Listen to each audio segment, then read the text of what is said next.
Hello, everyone, and welcome to Police Off the Cuff Real Crime Stories. I'm your host, retired NYPD Sergeant Bill Cannon, a 27-year veteran of the NYPD. Guys, if you like this show, please like it, share it, comment, and subscribe. That's all we ask you. It helps our algorithm, helps us share the show. So we have two tremendous guests on tonight, besides, of course, my steady co-host. But we have Jim Clemente, a retired FBI agent, attorney, the head writer for the TV show Criminal Minds. And we also have retired FBI agent Bobby Chacon, and also a writer for Criminal Minds. And we're going to talk about, again, the topic we spoke about the other night with Dr. Joanie Johnson. And that is the disturbing psychosexual motive behind the Idaho 4 killings. And even though all of these books are coming out now, and of course the one came out first, When the Night Comes Falling by Howard Bloom, which came out very early. And then now, the Idaho 4, An American Tragedy with James Patterson and Vicky Ward, that supposedly did over 300 interviews. But that doesn't mean that they got the right information from the people they were interviewing.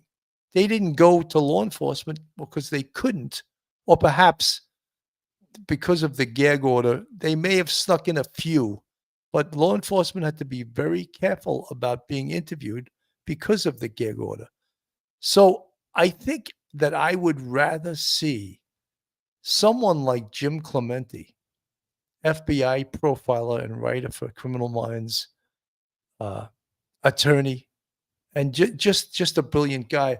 I would like to see and hear his take on this, because I think that will be more accurate. And of course, also retired FBI agent Bobby Chacon.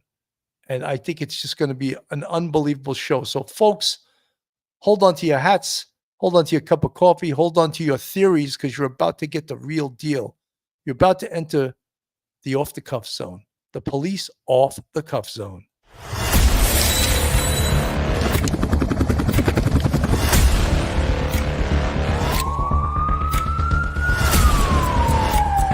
There has to be some common sense. They were the ones who called 911 to get him help, and now they're calling for change.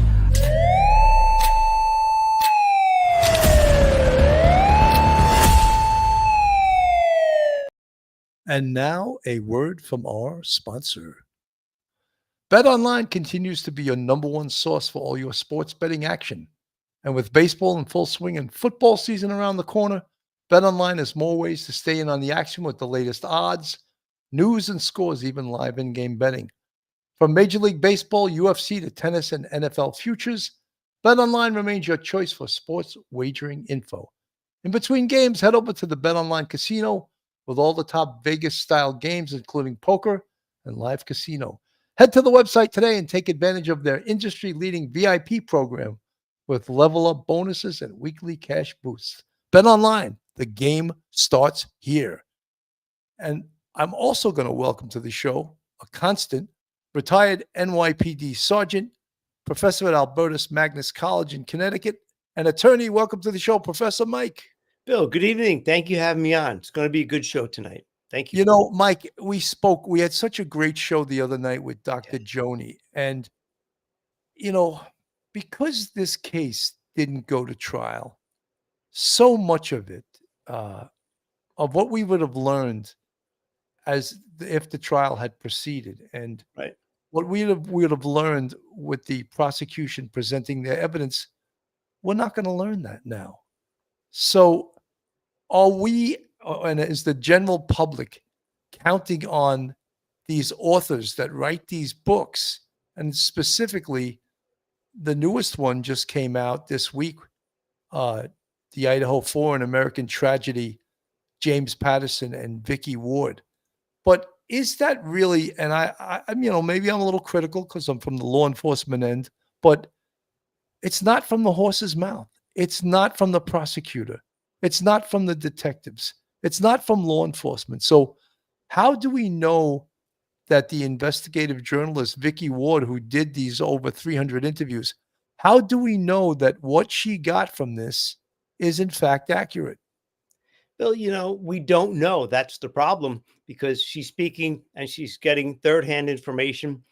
In the book with Patterson, he thinks the reason why Kohberger BK killed the girls and Ethan was because of a rejection from at a restaurant, the Mad Greek, I think it was, and the person doesn't know for sure, but the girl who told Patterson was imagining it in a dream, thinking this is probably the way it must have been. That is not investigative journalism. That's nonsense. And sadly, as gifted writers as Howard Bloom and Patterson are, they didn't get any better information than you and I did.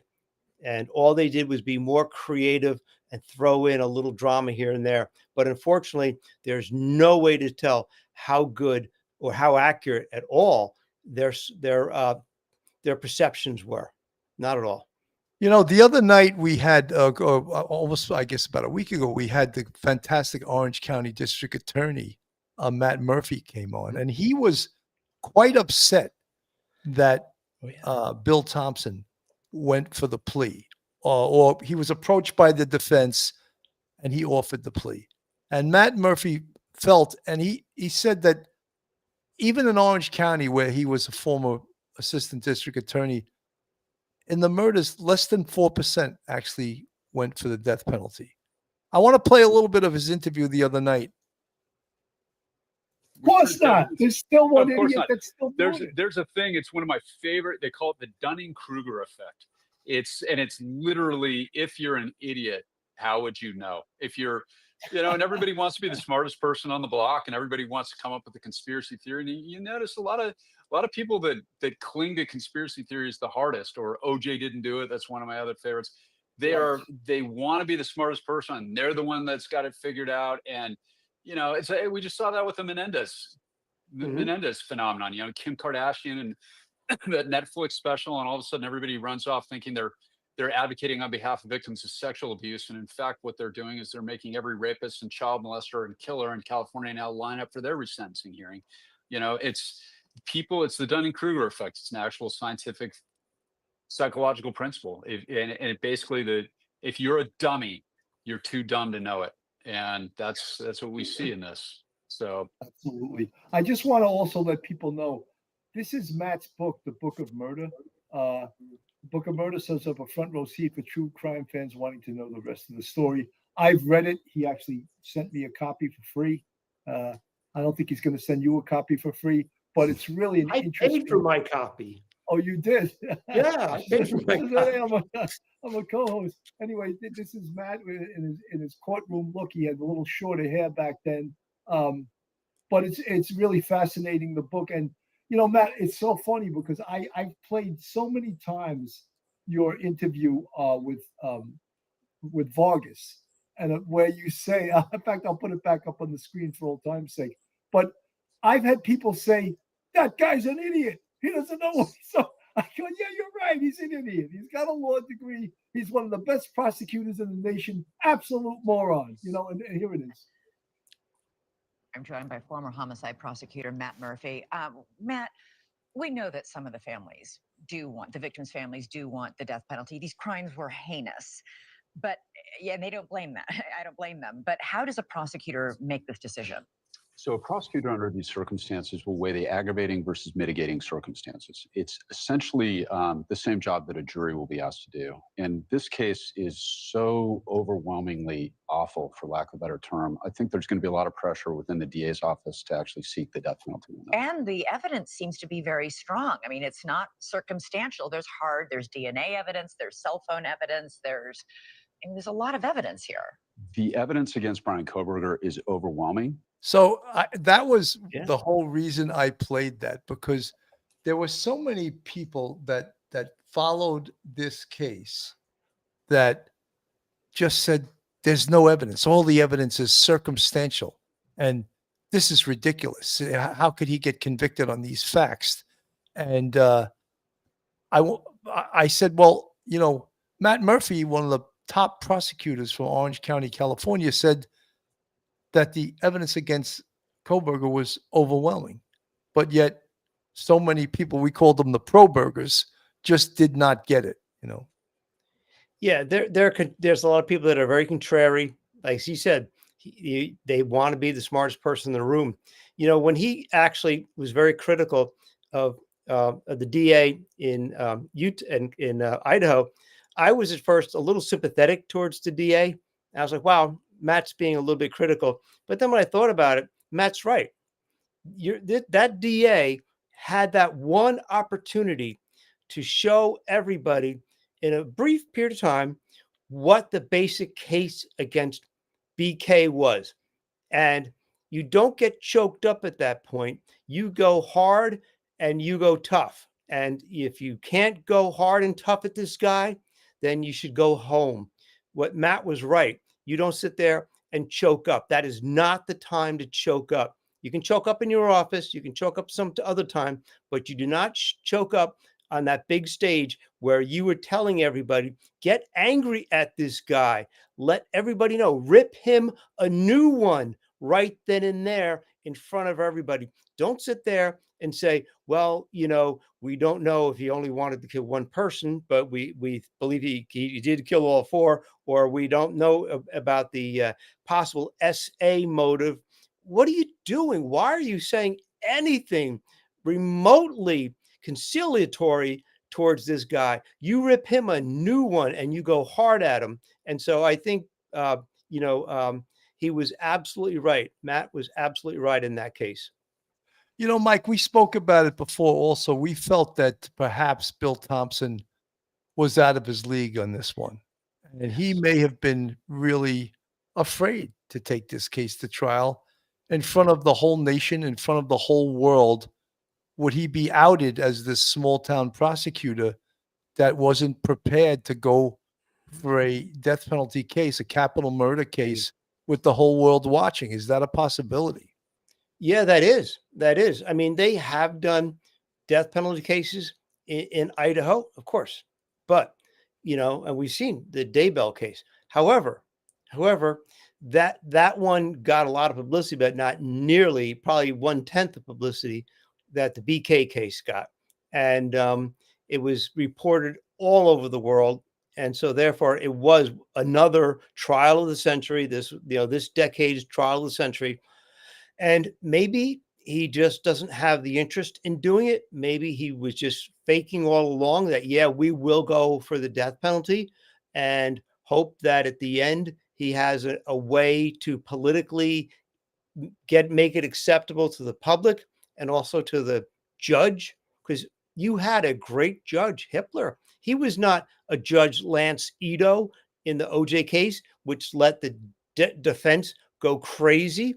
No, this guy would have kept everything running smoothly, and he was a good, tough judge.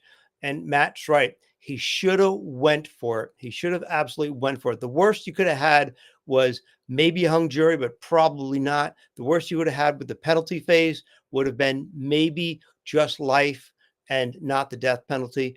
But he should have. This was his opportunity. He had all the ducks lined up. He had a great judge, and he let it slip through his fingers. You know, Mike, what's another possibility about Bill Thompson is perhaps he was ideologically opposed to the death penalty and couldn't say it out front, because when you're the prosecutor, no matter what your ideology is, you're supposed to deal with what the law is. And could that have been a possibility that ideologically he was opposed to the death penalty? And so when the defense approached the prosecution, that Kohberger was obviously afraid of the firing squad, that they approached the prosecution, did he too easily agree to the plea deal? Yeah. He's known Ann Taylor for many years, and maybe you're right. Maybe he was looking for an out, and the out was he got all the cards. He won every motion. He had the great judge. He should have played that hand, but instead he gave up and allowed Ann Taylor, who had zero defense. She had no defense for Kohberger. She had no other theory of a defense, like maybe somebody else really did it. She wasn't going to be able to introduce an alibi. She wasn't going to be able to introduce any other alternative suspects. She had nothing. She had no case whatsoever, nothing. And he basically had a winning hand and he just gave up. And maybe he gave up because they're friends. And as you say, he just felt uncomfortable that he doesn't really want to do it. I'm going to play this little clip, and this is about the book, of course, by James Patterson that just came out this week. Morning, Kana. Yeah, Michael, good morning. So ahead of next week's sentencing, James Patterson and Vicki Ward discussed their new book about the murders. It's based on hundreds of interviews surrounding this case. And in this book, they reveal new details and attempt to lift the veil of secrecy that has shrouded this case for more than 2 years. This morning, new revelations from those closest to Madison Mogen, Kaylee Gonzalez, Xana Kernodle, and Ethan Chapin about what they believe was the motive behind Brian Kohberger's brutal murders of the 4 University of Idaho students. For people who have followed this story, we wanted to give them closure. Best-selling author James Patterson and investigative reporter Vicki Ward teaming up for the new book, The Idaho 4. An American Tragedy, conducting over 300 interviews with people with ties to the case, including family and friends who believe Maddie was the target. There was consensus that it was Maddie that Kohberger was going for, and the victims' families, I think, would all agree with that. You know, everything points to that. Moscow police allege the culprit's cell phone records show his phone appears to have been close to the King Road house on at least 12 occasions between August and the night of the murders in November, almost always late at night. The book also describing what it calls a recurring nightmare of a close friend, Emily Allant, after the murders, saying she imagined that the now convicted murderer went to the restaurant where Maddie worked, expressed a romantic interest in her, and was rejected. He then retaliated. You wrote about this recurring dream that Emily Allant was having, that in her dream, Brian Kohberger met Maddie at the Mad Greek, where we know that she worked with Xana. Tell me a little bit about how she explained that dream to you and how you put it into writing. When they are told that the guy who murdered their friends is this guy, Brian Kohberger, they don't recognize his photo. Right, a total stranger. They can't put it together. That's when Emily said the only explanation that she and Hunter could come up with is the story that, you know, we tell as the story of her dream, that Brian Kohberger targeted Maddie, and that, you know, she doesn't know the exact details, but that's her best guess. Lead prosecutor Bill Thompson says Maddie was the first person the culprit killed. The knife sheath with his DNA found under her body. Kohberger, the criminologist, had such training for this, and he almost committed the perfect crime. Had he not left the knife sheath, he probably wouldn't have gotten caught. For nearly 7 weeks, he hid in plain sight one of the only sources of real information, a surviving roommate who told friends what she saw. It's really through Emily that we learned of what sort of Dylan had gone through. And it sounded so surreal to them all, because she said he had a black mask and he looked like he was carrying a black vacuum. And they're sitting there thinking, who could this be? And, you know, what on earth has happened? Just weeks ago, Kohberger taking a plea deal, admitting he killed the 4 friends. Patterson and Ward now hoping to give readers a true sense of who they were and all of their promise. You will meet Ethan and Kaylee and Maddie and Xana. You will meet them and you will feel them as human beings. I spoke to Stacey Chapin, Ethan's mom, and she did say, which was wonderful to hear, that she's so glad that this book exists, because it means that they're not forgotten. It is a tribute to them and their lives. You know, I somehow feel that we shouldn't be presented with this story by an investigative journalist and a famous novelist. I sort of feel that we should be presented this story by the prosecution and the detectives and law enforcement that worked this case, that would become a story after a trial. However, now, because there's not going to be a trial, we are taking all the facts and circumstances from this case, from an investigative journalist, and she may be very good at her job. I'm sure she is, Vicky Ward, and James Patterson. I don't know how many murder scenes James Patterson has ever walked through. I don't know how many scenes he's gotten the blood on his shoes. I don't know how many times has he pulled the murderer out of his bed in the middle of the night. I would surmise none. So we're hearing this from a novelist. And before that, we heard it from Howard Bloom, who put the first book out on this case, When the Night Comes Calling. And that doesn't satisfy me, Mike. Bill, it's all public sources that anybody could get from watching TV or seeing interviews and stuff like that on TV. It's nothing new, it's nothing groundbreaking. And please don't present a young girl's dream as a story that's a story in her mind, that is probably the way something happened. She may be right, but it is, there's nothing to support it. I said this the other day, a couple weeks ago, when we were talking about this case. I would hope that after the sentencing is over, the gag order is lifted, that there will be a press conference, like a 2-hour-long press conference, where people could ask the detectives all that had happened. Just get it all out there to the public. Take questions until there's no questions left, and let everybody know everything they have.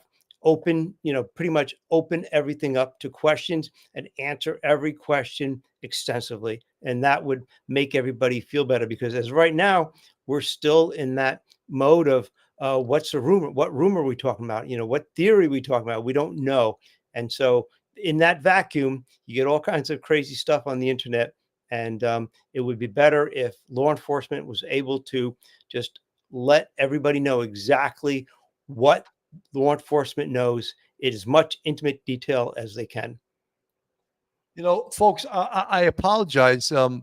Bobby Chacon and Jim Clemente, the two FBI agents and writers for Criminal Minds, they are supposed to be here.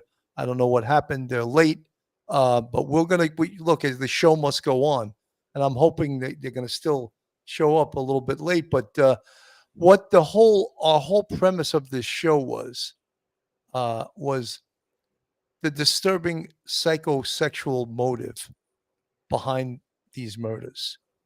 And many people in the YouTube content creator world don't agree with this, but I think the defense even showed how Brian Kohberger had numerous characteristics of a serial killer, even though we know he never got to be a serial killer. He was certainly a mass murderer.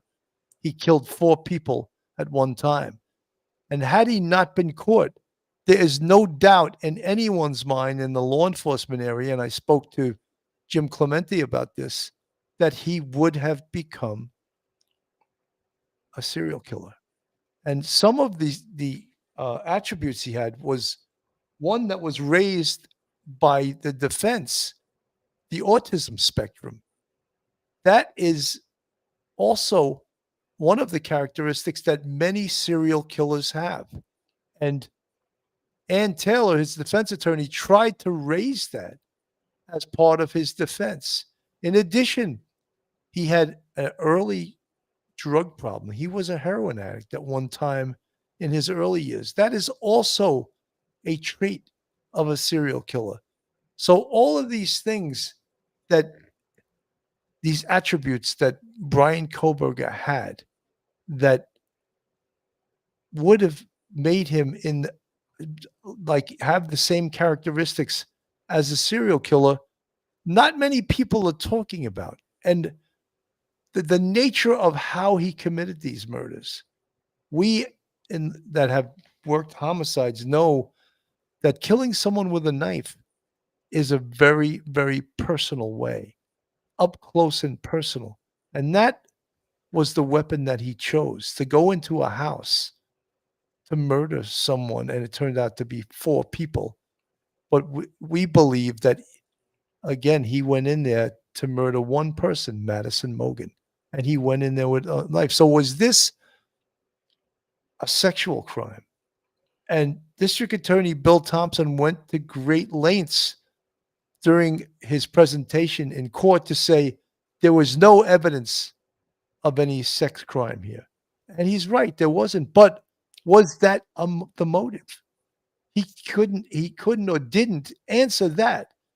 And we believe, and we spoke to numerous experts from the scientific world, including Dr. Joanie Johnson, who was on the other night, and she agreed with us that this was absolutely motivated by some type of psychosexual fantasy that BK had. And we believe that to this day. Mike. Yeah, Bill, we talked about this with Dr. Joanie Johnson, and she believed that, looking at what she knows about the case, that BK would have been a serial killer. 2 of his heroes were Ted Bundy and Dennis Rader, the BTK killer in Kansas. And he would do a project, as he called it, and it would usually target women, and sometimes he'd have to kill a man if there was a man present. But he would do that, and he would go over and scope out and take months to do the preparation to figure out when he was going to do it, and then he'd perform an intimate sexual act, and he would strangle them and sometimes shoot them, but sometimes stab them. But there's nothing more intimate than stabbing or beating somebody to death with your fist, or stabbing somebody with a knife. BTK had that characteristic. He also about the rage towards ladies. He also was a loner. He had no real friends. He wasn't a warm, fuzzy person. He also experienced what he called visual snow, which is a disinhibiting thing, because it's like watching something say if you're looking at a monitor, like a security camera, you see something on a security camera and say it's black and white. It's grainy. It's not very good. And then you see the same person present in front of you, where you could see the texture of the skin, the colors of the outfit they're wearing. It's much more personal. When you have visual snow and you have these experiences, it disinhibits you, because what you're seeing and what you're perceiving is not that person in full living color in front of you. It's almost like they're an object. And so therefore he had that characteristic too. And so if Dr. Joanie Johnson thinks that was probably the beginning of a serial killer, what he did, then I got to go along with that, because he has the disposition and some of the characteristics of a serial killer. And one of the things that Bill Thompson, the district attorney, said, there was no evidence of him stalking anyone. Well, again, right. I know that James Patterson's book reported that they were there 12 or 13 times, but it had been reported earlier that he did 23 recons to 1122 King Road. If that's not stalking, I don't know what it is. We call it reconnaissance, because he was planning his crime.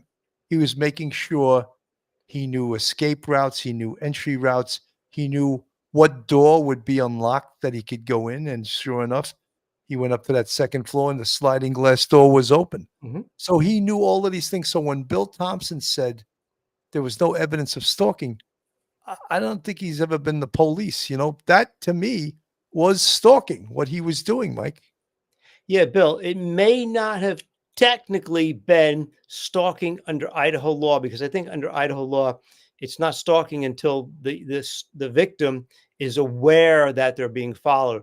But that time that Bill Thompson had to tell everybody, tell the world, tell the judge what they had on this guy, was not the time to sit there and say anything in mitigation towards or the least bit favorable, say, oh yeah, we have no evidence really that he stalked her.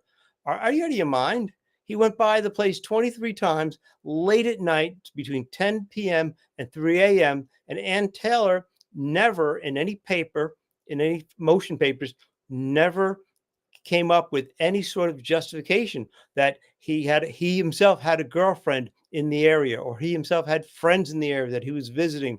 Nothing. She had zero cards to play, and therefore he had no reason to be there. And the only thing that we know for him being there was stopping by 1122 Kings Road on November 22nd and killing all four of those poor people. Absolutely. This is also an interview by Good Morning America with the friends, Hunter and Emily Allant. Down with him. Good morning, Kana. Yeah, George, good morning to you. Hunter Johnson and Emily Allant were two of the first people to arrive at the King Road house that November morning. These are the friends who prompted the 911 call. Their actions described by other families as heroic, but for them, it was a morning that changed everything. And they're speaking out for the first time about what they want people to remember about their friends. It's not just about how they died, but about how they lived. You know, you see the world in pure innocence, and that all gets ripped away from you in one phone call. That's just the day that changed it all. This morning, for the first time, the best friends of Ethan Chapin and Xana Kernodle speaking out about that November day when they discovered Ethan, Xana, Kaylee Gonzalez, and Madison Mogan brutally murdered in an off-campus home. I don't think anyone expects anything like that ever in their life to happen. Hunter Johnson and his girlfriend Emily Allant now telling their story in a new Prime Video docuseries, One Night in Idaho, The College Murders. We were a big group of friends. Why would you target those four? Emily says she and Xana were inseparable. We were attached at the hip probably the first day that we met.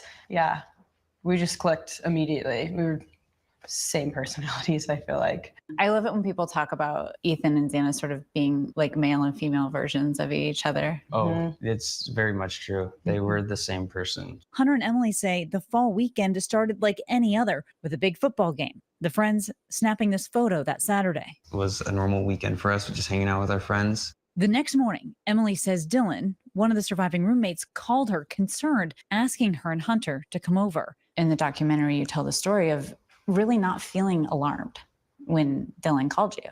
I joked around with her on the phone. You know, it's something you would never expect. It's November, so I had shorts on, slides on. Like, I wasn't prepared to obviously stay there. I was just going over to check, see what's going on. I would say as soon as you get there, you know something's wrong. Hunter was the first person to arrive to King Road to discover what happened. Their friend Josie Louderin, who was also there, describing the moments in the docuseries. As soon as I stepped in the house, I was like, oh, something is so not right. Like, you could feel it almost. Hunter was ahead of me and Emily and immediately was pushed out. And Hunter was like, get out, somebody call 911. You hear Hunter on the 911 call telling the girls there was an unconscious person protecting them from the graphic details. Is she breathing? No. How did you remain so calm in that moment? Truly, in my heart, I believe God was with me that day, and he gave me the strength to get through that day.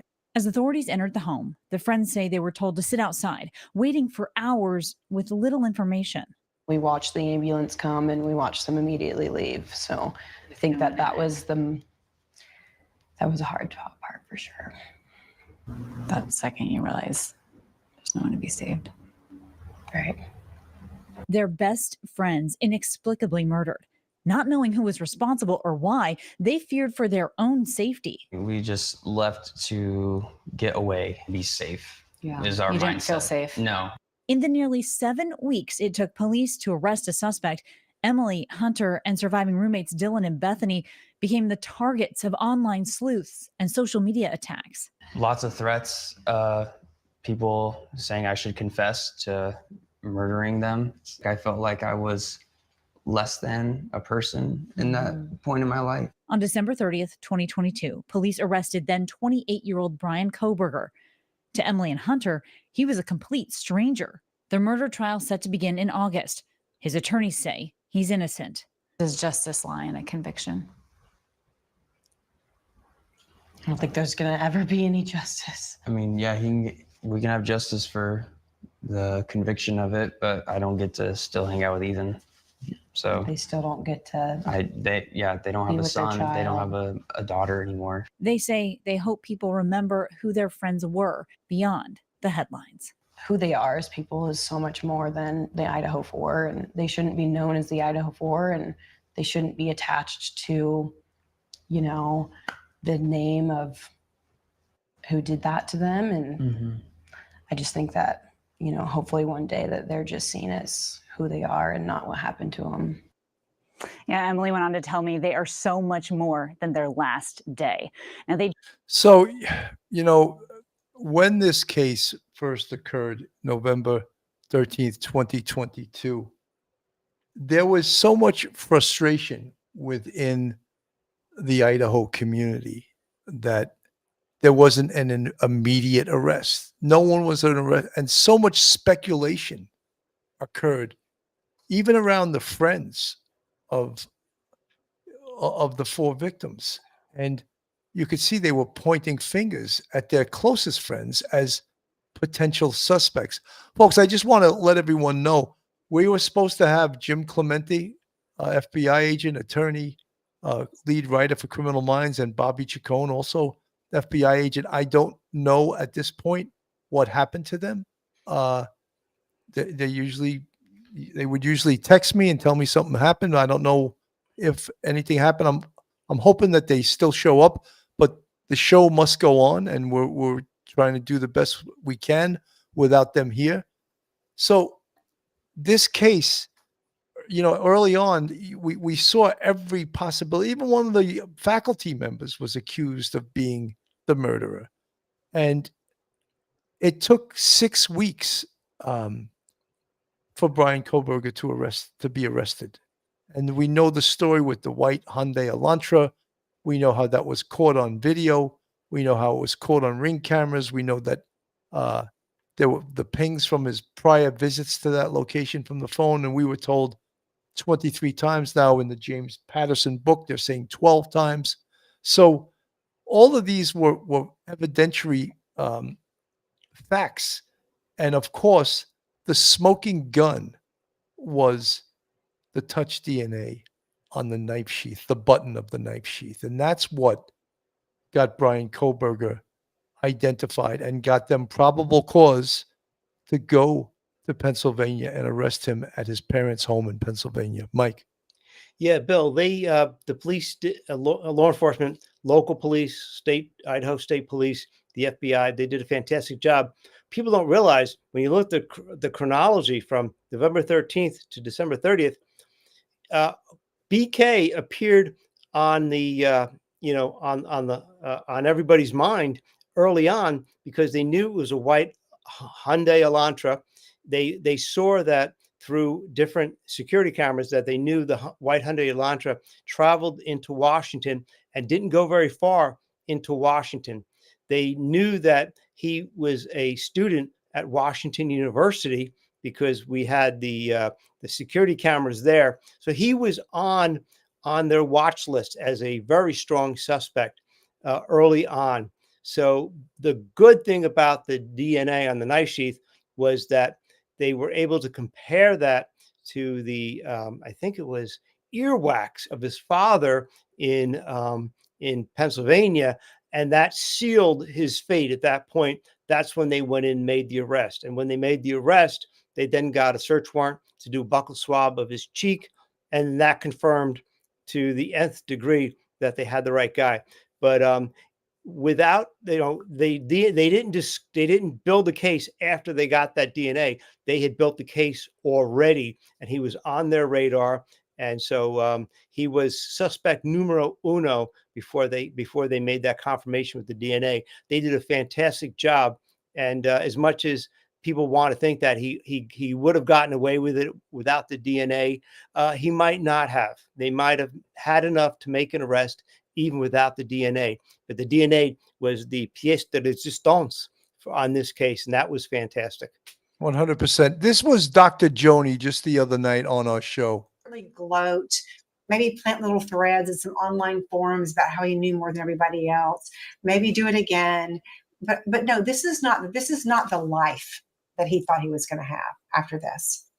And so I think it's really important because it gives him so much more power to be talking about the fact that he's won and he's, this, maybe he, like you were saying, Bill, that he, left this knife sheath on purpose, or he somehow has, gotten, no, he is going to have a miserable life. Now, we can argue how miserable it should be and whether he should even have a life, but I think it's really a disservice, to the victims in a way, to give him this much power that he's somehow still controlling the show, because he's not. He just isn't. And he's Dr. not going to. Myself, Phil, and Professor Mike, we've interviewed murderers. We've been in the same room with them for hours and hours. And most of them are very unimpressive people. As you know, you've interviewed thousands of them yourself. Yeah. And they're not even that interesting, And a commonality with every single murderer I've ever met, they're afraid to die. They don't have any problem killing someone, but they're afraid to die themselves. And that's why, whatever you think about the death penalty, and I think that, I said this on a couple of shows, the death penalty has been hijacked by a political movement, and it doesn't serve its purpose anymore, except it served its purpose in this case was because it forced the defense to come to the table and take a deal, because they were afraid that their client was going to get the death penalty. Phil, I could see you shaking your head. Your thoughts? Yeah, I was torn when I heard that he was going to plead guilty because, and I said this in a previous show, would I love to put my hands around his throat and choke the life out of him for what he did to those 4 beautiful, innocent young kids? Yes, I would. But then the other side of it is the families are not going to have to go through what's going to happen at a trial where there are going to be crime scene photos and there's going to be explicit talk about the things that happened to these 4 beautiful young kids. And I think that Brian Kohberger, like Dr. Joanie said, is not going to have this glamorous life. He's going to be in jail. He's probably going to be segregated. And maybe at some point, there's going to be bloodthirsty prisoners that may want to get at him and exact some revenge. So he's not going to live this charming life. He's going to be in jail for the rest of his life without any chance of a parole or any chance of an appeal or anything like that. So he's going to spend the rest of his life in jail, and it's not going to be a happy place. It's going to be a miserable place. And I think that Dr. Joanie's right. We shouldn't celebrate him. He is not in control. He took the plea because of what you just said, Bill. He was afraid to die. Mm-hmm. So I think it's very simple, and I think we're all in agreement. He was going to do it again. So he is where he belongs. So half of me, did I want the death penalty? If there was ever a case in our nation that called for the death penalty, this was the case. But I'm okay with the fact that it's turning out the way it's going to turn out. 100%. Jane C., thank you so much for the... So that was Dr. Joanie, and of course, the very colorful, straight out of Brooklyn, Phil Grimaldi, who wants to choke out Brian Kohberger. But it's really, there's so many aspects to this case that we were hoping that it would go to trial, so that we could find out all of the evidence that the state had. And in the presentation in the hearing by Bill Thompson, he didn't really let out all of the evidence that they had. And it was really sort of, it was disappointing in my view. Mike. Yeah, Bill, after the sentencing, I would like it to have, I'd like if even if it's just one person, and that would be Bill Thompson, to get behind the podium and answer some questions about what he, as a prosecutor, and the cops have uncovered as to motive, and things like that. That's what I would want. I think that would answer. It would make a lot of people feel better about what went on, because there's so much rumors about what's the secret behind the motive, and people still talk about that there was narcotics. This was a Cali drug cartel hit. People are just thinking, oh, this is the motivation, and Brian Kohberger was set up. No, if he would just come out, even without the police, I'd love to have a 2-hour press conference, but if he could just come out and talk for half an hour and answer some questions and answer that one question, what does the prosecution believe was the motive? Now, it probably won't be anything impressive. It may be the fact that he went to the Mad Greek restaurant. It may be the fact that he was on Facebook with a lot of, and looking up a lot of girls' Facebook pages and taking pictures like he did with some other people. And that's how he ran across maybe Madison or Kaylee. We don't know. But it's not going to be anything earth-shattering. It's not going to be anything like, wow, that's really interesting. No, it's just going to be something lurid because he's a voyeur and he tries to ingratiate himself with a lot of young people that he always wished he could be, but he was never able to, even traveling across the country, being a PhD student, being somebody who thought he was really smart and maybe figuring, okay, I'm in a new place. Maybe, I left Pennsylvania and my old life behind. I can start all over again. No, he probably was very jealous of the lives that people were living. And maybe there was a rebuff at some point. We don't know. Who knows?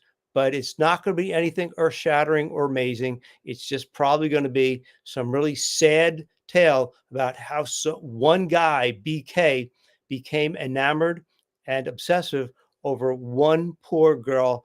And this is what happened in the end.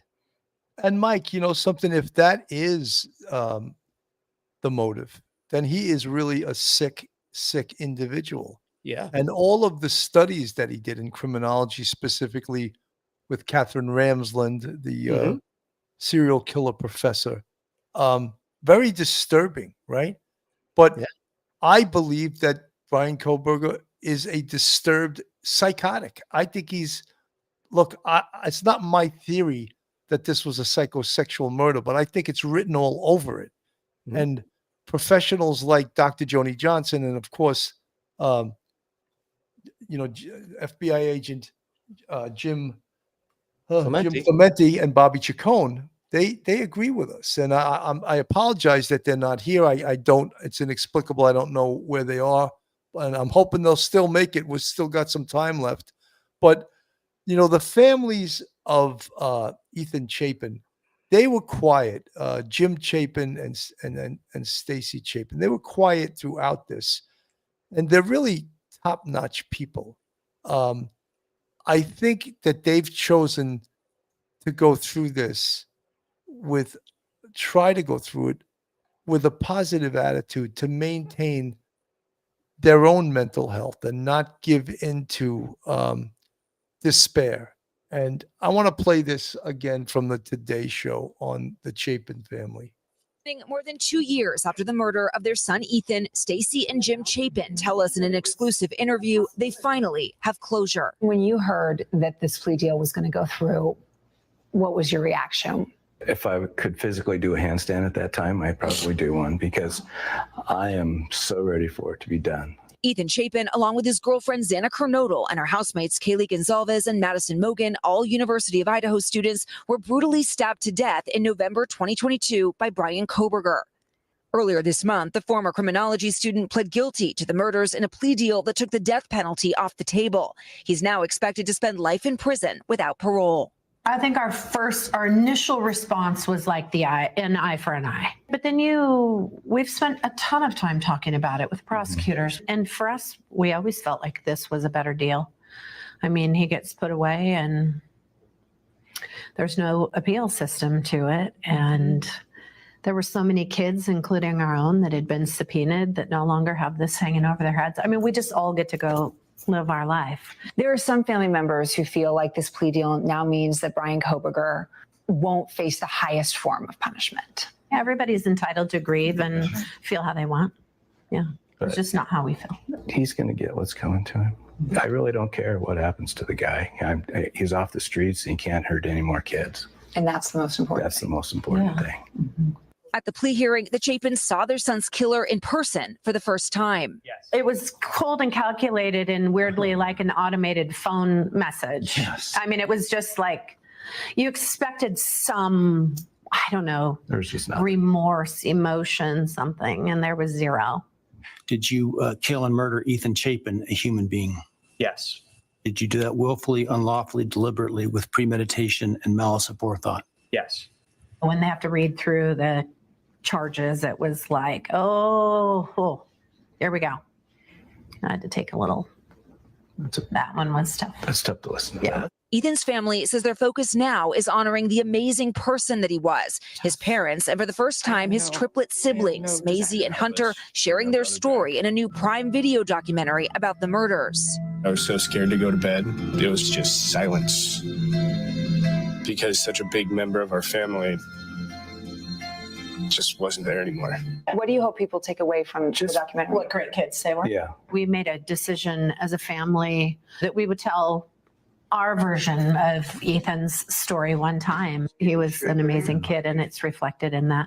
The Chapens also started a foundation, Ethan Smile, to spread his joy, so far providing more than $100,000 in scholarships to nearly 90 students. The family finding ways to feel Ethan's presence. We put Ethan's ashes into it. And make sure he's never forgotten. We all went and got tattoos. This was him, a note he wrote, like, I don't know, he probably was in the 4th grade. Every morning, they talk to him. You tell him what's going on in life. Yeah. Yeah. He's I miss you, dude. Yeah. But that's how Peggy. I start my day every day. Big and small ways to honor Ethan's memory. I have him where I need him, in my mind, in my heart, in my soul. My goodness, those parents, they're clearly special people, Liz. Liz, any idea whether... You know, I always, from day one, I really admired Jim and Stacy Chapin. I just felt that there's something I'm not, you know.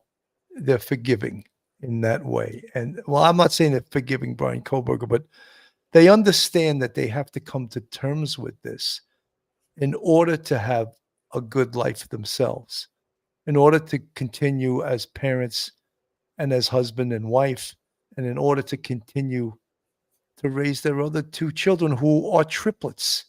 Ethan was the third. He was the triplet. Just when I think of that, how heartbreaking that is, a triplet murdered, because, you know, twins and triplets, they feel each other's pain. They could be hundreds of miles away from each other because they were in the womb together. So it's so heartbreaking in that way. And when I see these magnificent people and trying to get on with their lives through unbelievable amount of pain that they've endured. And to me, Mike, I guess it's sort of like if you're a Christian, I guess it's sort of what you're taught, how to forgive and move on. And somewhere along the way, though, I think that I lost that. I don't have that. You know, maybe from my cop training and all the bad things I've seen, I don't have that part of my innocence anymore. What are your thoughts, Mike? Yeah, Bill, they are wonderful people. Steve Gonzalez was totally on the other side. He wore his heart on his sleeve and let everybody know how he felt. And that's how he and his wife and his family went through the grieving process. You've got the Chapin family, and they're doing it a different way. There's no right or wrong answer. It's just families trying to come to grips with this horrific tragedy that befell their beautiful child. There's never going to be complete closure because that open wound, that missing child, can never be replaced and won't heal. But they do have to survive and they have to move on. Life is for the living. And as his mom said, I have him in my heart, my soul, and my mind, and I can talk to him every day. And I think that's a very constructive way to see it and a very good, positive thing to do and a good way to see that her son and use his name to try to help other people with Ethan Smile. Everybody grieves in each in a different way. And even though the families were not united in how they felt, I think for the Chapin family, this was for them, I think, the easiest way to begin getting through this process. As she said, at this point, I mean, once he gets sentenced, you're not going to hear about BK for the rest of his miserable life, however long that is, a day or 75 years. You don't have to even worry about him. He's not going to be in the news making a plea, making an appeal to, state court and then federal court. And 25 years later, we're still talking about the guy. That's gone. He's now going to be in a big void, and nobody's going to know or care about him. Everybody's going to forget about him in a couple of months, and we're going to go on to something else. And I think for her and her husband, that's their kind of revenge, is that he becomes zero to the whole world. And I think that's the way it should be.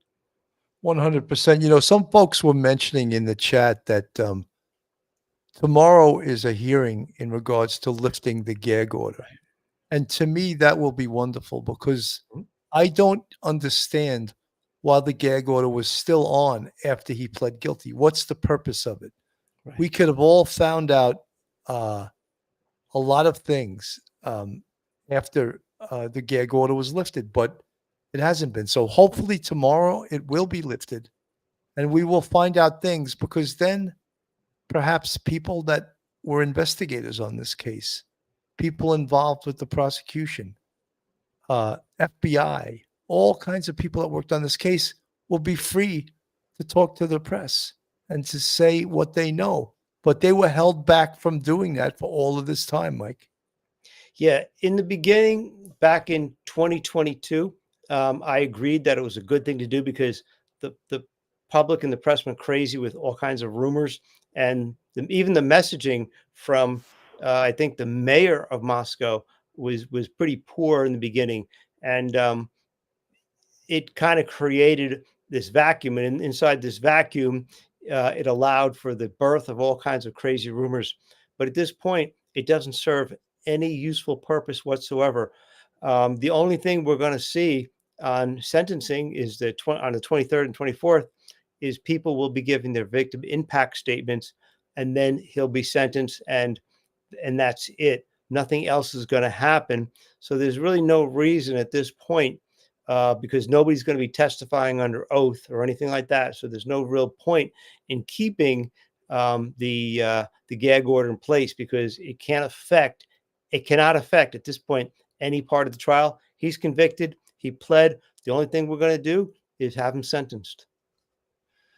Yeah, one of the things that let me just go to the chat for 1 second. Jane C., there was an entire class in my forensic psychology, master's in police psychology. It's normal to view people differently when you typically see people at their worst. Jane, yeah, I think that's pretty true. And we, Mike and I both have seen horrific things, both in our police careers and in our 9/11 response. We saw some really horrible things responding to the 9/11. And so I understand that. I understand that's tainted my psyche, and I know that I'm forever never the innocent boy I grew up as, if I ever was innocent before, but I'm not innocent now. The other thing is what we were counting on also when they had the hearing the other day where he pled the plea deal. We were counting on something that we learned about called an allocution, when a defendant has to state every single part of the crime and that he did it voluntarily, intelligently, and knowingly. And they didn't make him say anything. He said one word. He said yes. And Judge Hippler asked him several questions, and he just said yes. And I think all of us wanted to hear him say, yeah, I went in there with this K-bar knife with the intention of murder, and he didn't. He was like a robot. He was like a machine. He was like a serial killer with no feelings in his brain, nothing between his two ears, Mike. Yeah, and don't expect him at the sentencing, because when before the sentence is finally imposed at the end of the hearing, after all the victim impact statements have been read, Judge Hippler will ask him procedurally, will say to him, before I sentence you, do you have anything that you want to say to address this court? And that would be a time for people to say, I'm sorry, whatever it happens to be. I would bet my paycheck that he'll decline to say anything, because that's the only power he has right now is to keep people wondering. And I guess for somebody like him, this is my thought, is that that's the only thing he's got. He's going to cling to that and maybe somehow reveal it later on, maybe to an author or a reporter sometime in the future. But I would like to hear it. I think everybody would feel a little bit better just to know, but he won't. We've seen other allocutions in Kansas when they did the allocution with the BTK killer. The judge asked him, did you do this? Did you enter the home? Did you, wantonly and maliciously with malice aforethought kills this person? Yes. And he had to explain, why did you do it? And it was like a 45-minute allocution. In this case, it was yes, yes, yes, yes, yes, yes, yes. Okay, I'm done. So unsatisfying, totally unsatisfying. I would like to see him. He has one last opportunity to address the court. I'd like him to say something, but I don't think so. Mike, I think he's really just a coward. I really do. I really feel he's a coward, and he will never have what we would say balls to say, I did this and I did that, because he's hiding behind those eyes and the single word yes. So he's not even the type of human being that could do an allocution, could say, I did this. Yes, I did this. Because, again, and I wish, folks, I just want to take this opportunity now to apologize. I have no idea what happened to FBI agent Jim Clemente and FBI agent Bobby Chacon. They were supposed to be here tonight. The show must go on, and we did the very best we could in presenting things that aren't in our wheelhouse as far as expertise, because Jim Clemente, I don't know if you guys know, but 12 years before Rex Heuermann, the Gilgo Beach serial killer, was caught, Jim Clemente wrote a profile on the Gilgo Beach serial killer in the New York Times. It was exactly Rex Heuermann. Exactly. So that is the type of man that we are dealing with, the expertise he has. And you all know that he writes for the TV show Criminal Minds. He's the head writer. So he's a brilliant guy, and he's an attorney. He was a prosecutor in New York. And him and Bobby Chacon are two outstanding former FBI agents. Bobby Chacon is also an attorney and a brilliant guy. So I apologize. And I don't know what happened. I'll find out, hopefully. I want to play a little bit of this from Bill Thompson's presentation. That the defendant entered the residence of 1122 through the kitchen sliding door on the back side of the residence, which is the side of the residence that would face the area above where the defendant's car was parked. Defendant entered the residence, went to the third floor, and with a knife, killed Madison Mogen and Kaylee Gonzalez. The defendant, as he left that room, for whatever reason, ended up leaving, or the sheath for a K-bar knife was left on the bed next to Madison Mogen's body. And I can jump ahead. That sheath was tested by the Idaho State Police Forensic Lab, and single source male DNA was found on the snap of that sheath, as well as blood from both Kaylee and Madison and other trace evidence. But it's important to note single source male DNA was on the snap of that sheath. The state's evidence would show that Xana Knodel was still awake at this time. In fact, had taken a DoorDash order not long before this started. Her room was not on the third floor. It was on the second floor on the west side. As the defendant was either coming down the stairs or leaving, he encountered Xana, and he ended up killing her also with a large knife. Ethan Chapens, Xana's boyfriend, was asleep in their bedroom, in her bedroom, and the defendant killed him as well with a large fixed blade knife. Each victim suffered multiple wounds I will state for the record that there is no evidence there was any sexual component or sexual assault on any of the victims. I want to make that clear so there's no speculation. There were 2 other roommates in the house, and they were already asleep. During the course of this, those roommates awoke, looked out her door not knowing what was going on, and saw the defendant, who was dressed in black with a black balaclava on, holding some sort of container in his hand. And she saw him leave the house through the direction of the kitchen where that sliding door is that I mentioned before. At approximately 4:20 that morning, so this would have been 15 minutes or so later, the defendant's car is seen on a surveillance camera for 1112 King Road, which is immediately next door to the west of 1122, leaving the area at a high rate of speed. And if the court were to see that, or anybody in this courtroom would see that, you can see the car almost loses control as it makes the corner, heads north, and then turns to go south on Walenta, which is one of the only ways to get out of that part of town. The evidence would show that following that, the defendant in his Elantra drove south of Moscow. We know that he drove on the back roads because there are surveillance cameras on the main highways, Highway 95, that would have picked up the defendant's car if he'd gone that route. And they did not show the defendant's car on that route during the time.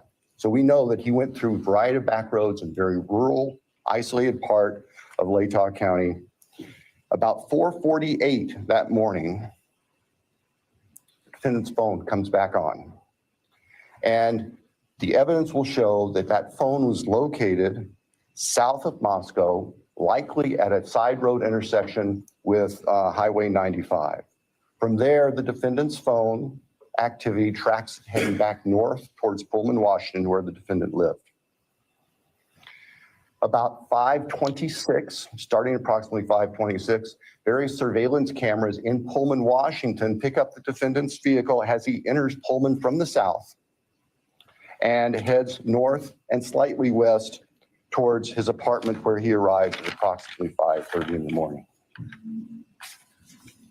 Later that morning, Sunday, the 13th of November of 2022, Mr. Kohberger's phone returned to the area of King Road. We don't know exactly what he did, but it returned to that area. It's about 9 o'clock in the morning. It was there for about 10 minutes and then returned to his Pullman residence about 9:30. That is so bizarre that he came back to the crime scene at 9 o'clock in the morning. Was it because he noticed that he left the knife sheath? Did he think he was going to go back into the location and retrieve it? Or was this a perverse thing that a killer does to go see his handiwork and see the police response to the location? What are your thoughts, Mike? Yeah, Bill, we've talked about this, and I think it was his way of seeing the fruits of his, in a sad way, the fruits of his labor.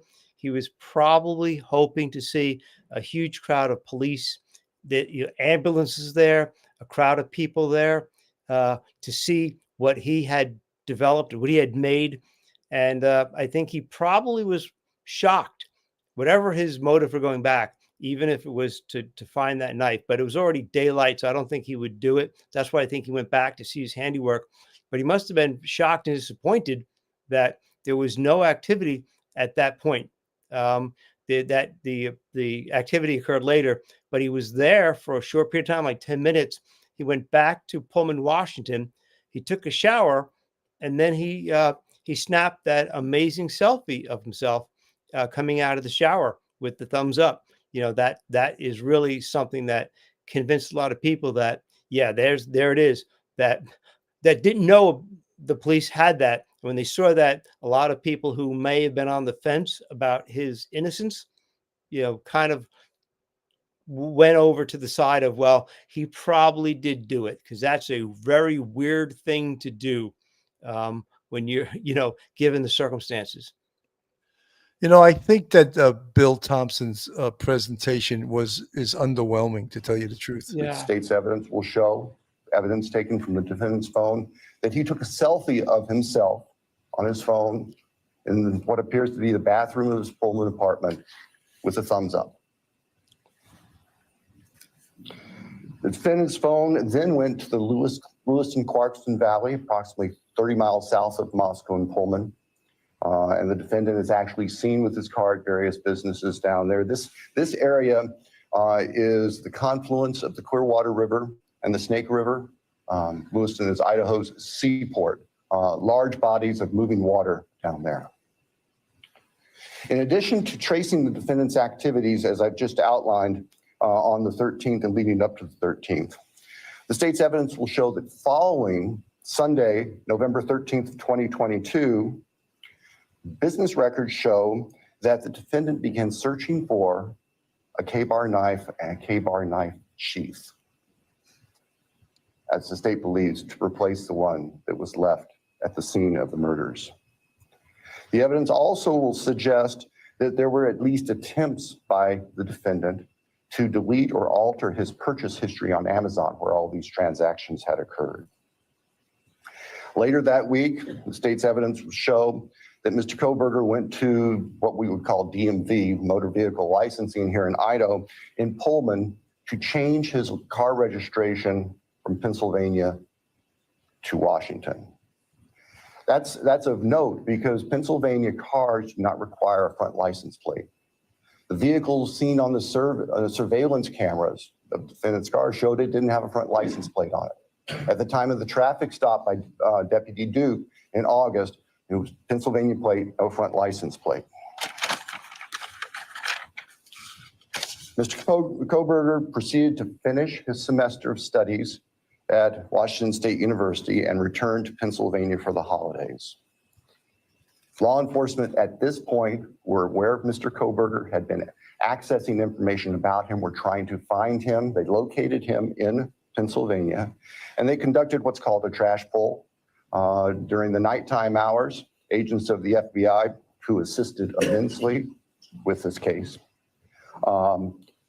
working with the sanitation department back in this neighborhood in Pennsylvania, took trash that had been set out on the street for collection, sent the contents of that from the Pennsylvania residence of the defendant's parents to the Idaho State Forensic Laboratory, where the lab experts there were able to identify DNA on a Q-tip as coming from the father of the person whose DNA was found on the knife sheath that was next to Madison Mogan's body in the bed.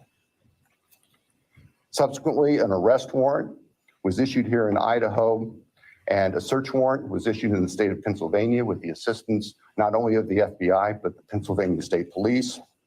Mr. Kohberger was arrested at his parents' home to return to Idaho. Upon his return to Idaho, a DNA sample was taken from him, and it matched the DNA found on the knife sheath next to Maddie's body at the crime scene. I can tell the court, in public, the weapon itself, the knife, has not yet been recovered. I can tell the court that the defendant's apartment in Pullman was searched, as well as his office. Spartan would be a kind characterization. There was virtually nothing there. Nothing of evidentiary value was found. And of course, we're now talking 6-8 weeks after the time of the killings. In Pennsylvania, the defendant's car was seized, and it was actually pretty much disassembled internally. And it also had been cleaned. There was a bucket of cleaner right beside it. I think we can all look to our own cars, you know, and those compartments in the doors. We try to keep them clean where you put stuff. There's always some degree of crud in there. They were spotless. The defendant's car had been meticulously cleaned inside. And the state would present to the jury that that was part of the defendant's plan in covering up this. The defendant has studied crime. In fact, he did a detailed paper on crime scene processing when he was working on his pre-doctorate degrees, and he had that knowledge and skill. So, Your Honor, at the end, the state submits that the evidence that I've given just a quick overview of, and that to present in court would consume weeks, which the state is prepared to do and has been prepared to do, would show that as the defendant has just admitted and pleaded guilty, On November 13th, 2022, excuse me, Mr. Kohberger entered the residence of 1122 King Road in Moscow, Idaho. He did that with the intent to kill. We will not represent that he intended to commit all of the murders that he did that night, but we know that that is what resulted, and that he then killed intentionally, willfully, deliberately, with premeditation and with malice forethought, Manny Mogan, Kaylee Gonzalez, Ethan Chapens, and Santa Colonel. So that was Bill Thompson's presentation. And as I said, he got all choked up at the end. And we had Matt Murphy on our show who didn't like that too much. But I thought his presentation was a little bit underwhelming for a case of this magnitude. Folks, I just want to take this opportunity to really apologize. I don't have any idea what happened to Jim Clemente and Bobby Chacon. They were supposed to be here tonight. The show would have went a lot easier if they were here. This was a little tougher to pick it up of the things that they were supposed to talk about. Mike, I guess at this point, I'll just say your final thoughts. And I want to thank everyone that tuned in tonight that expected to see Jim Clemente and Bobby Chacon. And again, I apologize. Hopefully I'll find out what happened. I hope they're okay. Mike, your final thoughts. Final thoughts is that is underwhelming as Bill Thompson's presentation was.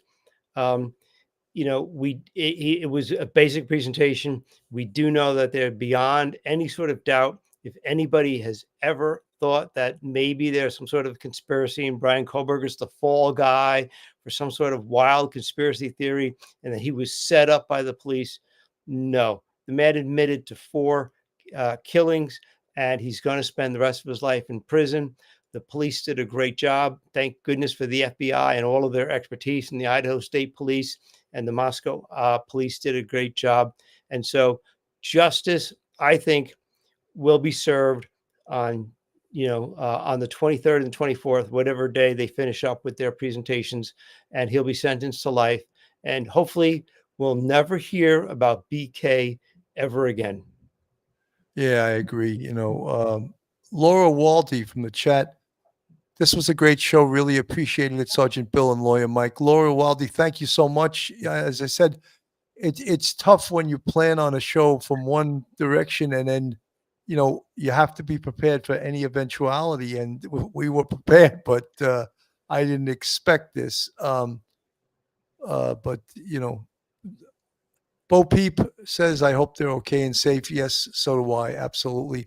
Heather, whatever from the chat, this was a good discussion. Thank you.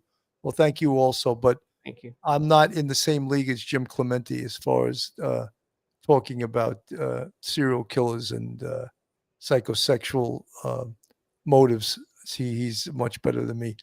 Bo Peep, love you both, so don't apologize. Bo Peep, thank you so much. It's a little consolation prize that we getting some love from the chat, but I really appreciate this.